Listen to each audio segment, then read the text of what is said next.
Rock the Ripple. Rock the Ripple. Rock the Ripple. The Rock the Ripple podcast with Narita McInnes. Let's do this. Hello, and welcome to another episode of the Rock the Ripple podcast, live from the desk. You are listening to Narita McInnes. I hope you're having a fabulous day. And today I will launch straight into it. Today's sticky note that reads, there is no right way to heal, to walk your path. That is what the sticky note says. And I definitely know where I was going with that one, because there is no right way. There is no right way to do anything. Maybe brain surgery, yes, of course. But, in the context of what we're talking about here, you are here to walk your path. You are here to do it your way. Yes, we can get inspired and we can learn from others and we can walk a similar path and we can glean the lessons from others so we don't make the same mistakes. But ultimately, we are here to walk our path. We are here to do it our way. And that's why we really don't need to get caught up in the fact that we're doing it wrong. Because you're not doing it wrong. You're doing the best you know how right where you are. And if you fall flat on your face, you get up, you learn the lesson. And if you don't, you'll probably fall back on your face again another time until you realize what it is you need to learn, see, do, or experience from that thing. And that's why there is no right way. There's no right way for us to do life. Life is here to be experienced in the only way that it can be, through the vessel of you. And if we get caught up in trying to do things a certain way and living in the existence of a bubble of what everything is supposed to be, we will never experience the fullness of life. And you and I both know we didn't come here to just wake up, hit the alarm button. Actually, it might be the other way around. Get up, go to work, do a day's work, come home, make dinner, watch TV, go to bed. That isn't the whole gloriousness of life. I'm pretty sure before we came here, we weren't all sort of watching going, yes, I cannot wait to do that over and over again, day in, day out, and live Groundhog Day. No.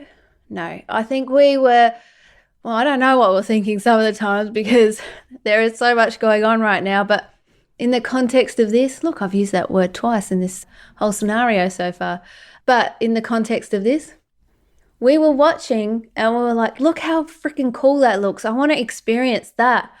I want to go skydiving. I want to sail on a boat and have the fresh wind in my hair as I go along and just do my thing, I want to experience it all. I want to go on that roller coaster. I want to not have that Dagwood dog or whatever it is before the roller coaster, so I don't throw up in my nose afterwards. Or maybe I do, who knows? P.S. I have not done that with the, I've been on roller coasters, and how fun are they? But I remember when I was little, I wanted to go out on the trampoline, and my beautiful Nana, who, by the way, had cream on her cereal pretty much every day of her life, and she lived to the ripe age of 93, so who knows? But the point of this story is this. I said, Nana, I really want to go out and jump on the trampoline. And she said, well, you can't. You've just eaten your dinner. You'll probably throw up. And I said, no, I won't. I won't throw up. Of course I won't throw up. And so little old me didn't listen to Nana, did I? Now, I thought, well, I went and jumped on the trampoline. I'm like, this is great. This feels great. I thought, I'm also going to lean over the trampoline on the silver metal part of it that went around it and just hang upside down. To which in that moment, I did throw up in my nose. And she was right. I did. I threw up in my nose. So it wasn't a roller coaster. It was a trampoline. Nana was right. Listen to your Nana. She knows what she's talking about. She's been around a lot longer than you or I have. So yes, that is the thing. But the point of this story, after all, is that wasn't the right way to do it, but it was the way that I did it. And so I learned from that. I knew, don't eat a whole bunch of food and then hang upside down and expect not to throw up in your nostrils.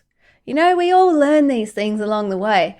And that's why there is, no right way for me to do something, no right way for you to do something. Like I said before, there is definitely, I feel, a right way to do brain surgery, I am sure. But you get what I'm saying. And so it's the same with healing as well. And I'm talking about not just physical healing, but also emotional healing, energetic healing, the healing of all of that we are. And it's not to say that we are broken, because we're not. We are exactly where we need to be. But there are things in our life that when it comes to doing better, to being the best version of ourselves, to aligning with the frequency of our highest potential, for making a change in the world in our own unique way. In order to do that, then we need to look at ourselves and do the things that are going to help us heal. And the thing is, there are so many healing modalities available to us. There are thousands and thousands of ways for us to do what works for us in order to heal, to bring to light what it is that we need to do for ourselves. And it really is different for all of us. Some of us might find a practice like yoga, something that really grounds us and connects us and gets us practicing each day, reminding us that with yoga, it is a practice. It isn't a get somewhere process. It is a practice that allows you to be in that moment and to be exactly where you are right there.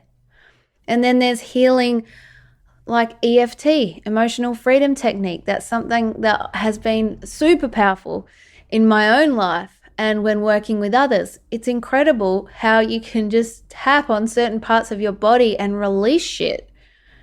And you can do it yourself for free. It's bloody brilliant.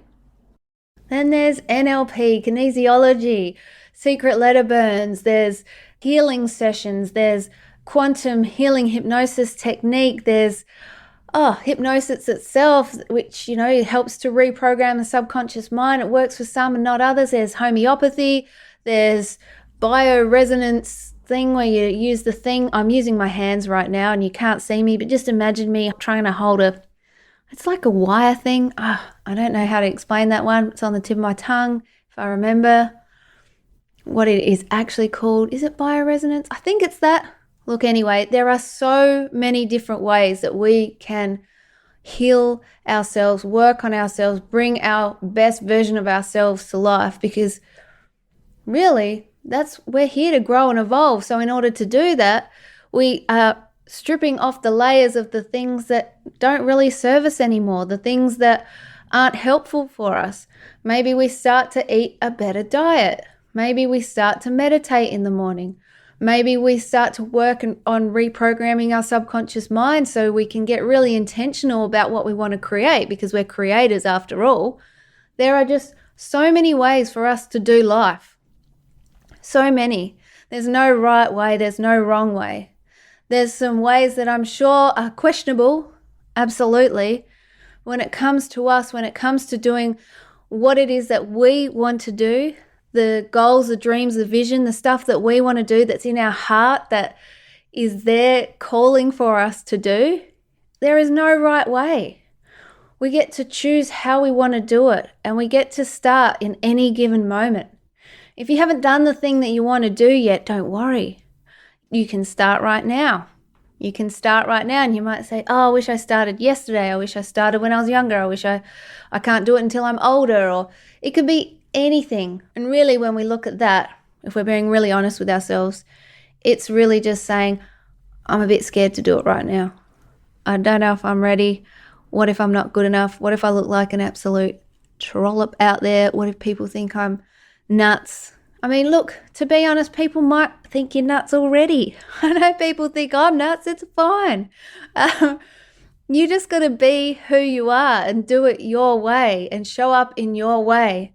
And you will be absolutely loved by some, and others may just look at you and give you the one eyebrow up and just think, who is this creature? And that's okay, because your frequencies may not match. You might think the same about them when you're being really honest about it all. And it doesn't matter. We just do it our way. Because if you do things according to a cookie cutter thing, and you color in the lines, which, admittedly that looks pretty, sure. But you don't want to even be on the piece of paper. You want to be exploring everything. That's what we came here to do, isn't it? We came here to do the things that excite us and bring us joy. And yes, we have to deal with the tough times along the way. And that's all part of it. That's all part of it. But there is no right way. No right way to respond, no right way to react to things in your life, no right way to do anything. It's about doing it your way, in a way that lights you up. So maybe you want to write a book and also be a swimmer. Go for it. Do it your way. Maybe there's something else in your heart that you want to be doing and you don't know how to do it yet. Find a way. Learn from others and then carve your path. Do it your way. Show up in your unique way. There is no right or wrong in this context. We're here to show up messy, do the things that are in our heart that we want to do. We do not want to get to 80, 90, 100. I know I've said this before, but we don't want to look back and go, man, I wish I could have done that thing. I wish I tried. I wish I didn't give a shit what other people thought. And I so get it. Like, we've been conditioned so much to try and fit into the box, to look a certain way, to act a certain way, to be seen, not heard, just do the right thing and then you'll be fine. And that's really, when you think about it, a bit like a robot, really. If you're just going to stay and do the same thing that everyone else is doing, you're just following the pack. But you're not here to follow the pack. None of us are. We can't. We are source experiencing itself in an individual way. So we have to do it in our way. In fact, we're doing a disservice to all of humanity and creation itself if we just try and be like something we're not. So we just got to go for the thing and do the thing that is in our heart to do. And trust that we will be guided along the way, and when we follow our heart and our intuition, and know that we will learn and grow and evolve, and we'll do it our way, whatever that looks like for us. So yeah, I feel like I will leave it there today. Do it your way. Your way rocks. Your way is the best way. You've got this. You get to learn from others around you and take the lessons, and don't fall on your face like that guy did that way, but maybe you'll fall on your face that way. It's fine. Doesn't matter. It's all part of the experience. Just show up and be unapologetically you. And just remember that you are so worth it, and you are here to be exactly who you are. Exactly who you are. So if you, my friend, have a sticky note that gets you thinking, or a scribbled notebook idea, insight in your book that you would love to share with me, and have me jam one as well that you would think would be fun, feel free to send it to me. I will pop everything in the show notes over at naritamacinnis.com, so you can always find a way to connect with me there. And aside from that, I really just want to say, have a freaking awesome day. Have an awesome day. Carve your own path. Do your thing. And I cannot wait to chat with you again next time. And I want to say thank you for being here. So it doesn't seem like I'm talking to myself, really, All right. Thanks for being here, and I will chat to you next time.